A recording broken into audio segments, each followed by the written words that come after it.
Alright, we got this bad boy in the house right here. This is the Laowa Argus 28mm f1.2 full frame lens right here. Hey guys, welcome back to the channel. It's me, Iamtongue, and today I just want to talk about this lens right here, and it's the Laowa 28mm f1.2 Argus.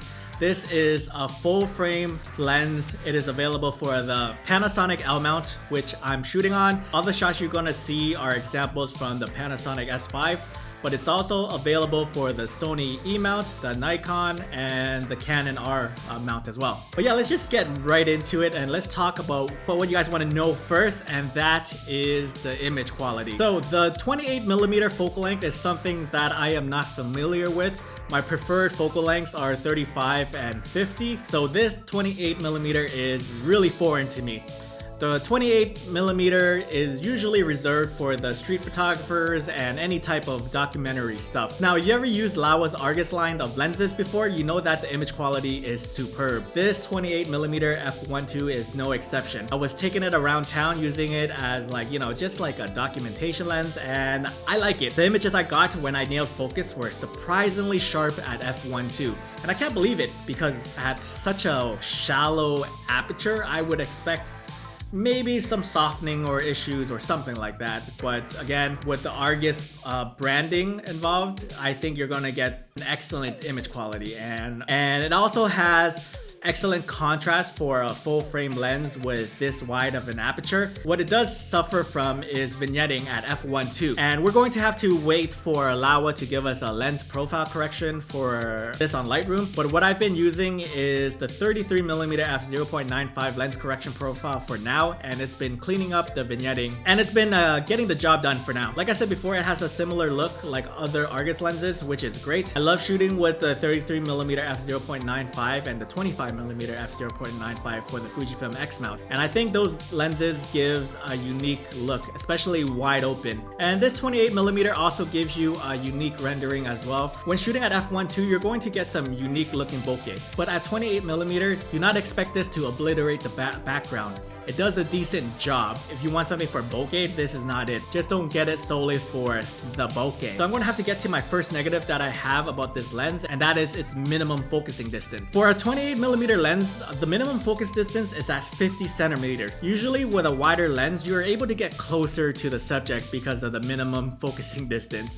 Combine that with the fast aperture, you should be able to get some subject separation.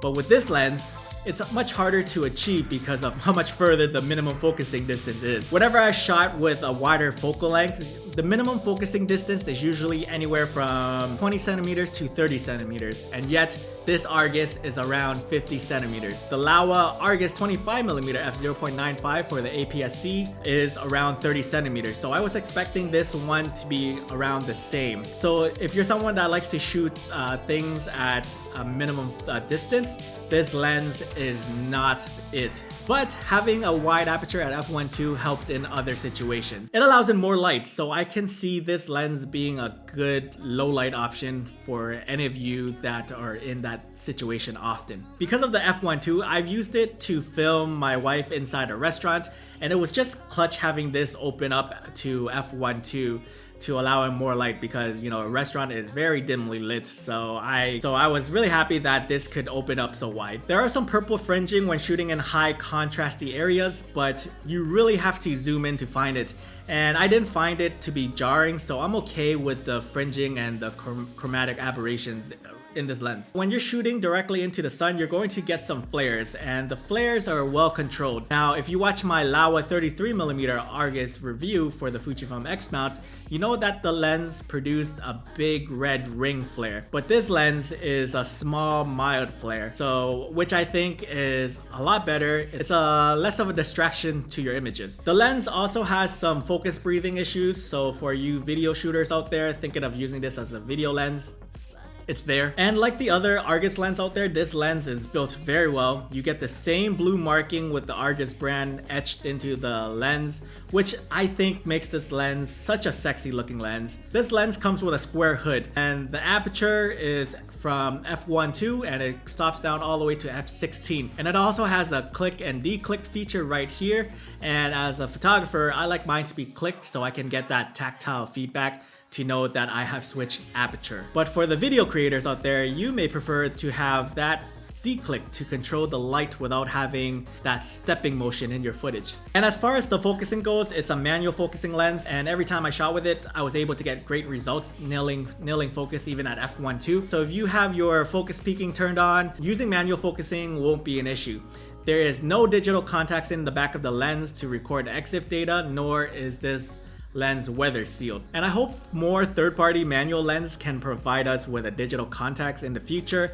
I would love to know what aperture I shot at, because as soon as I get home, I instantly forget. And I think it's built very well like the other Argus lenses out there. It's a metal construction build with both metric and imperial scales for the focusing distance.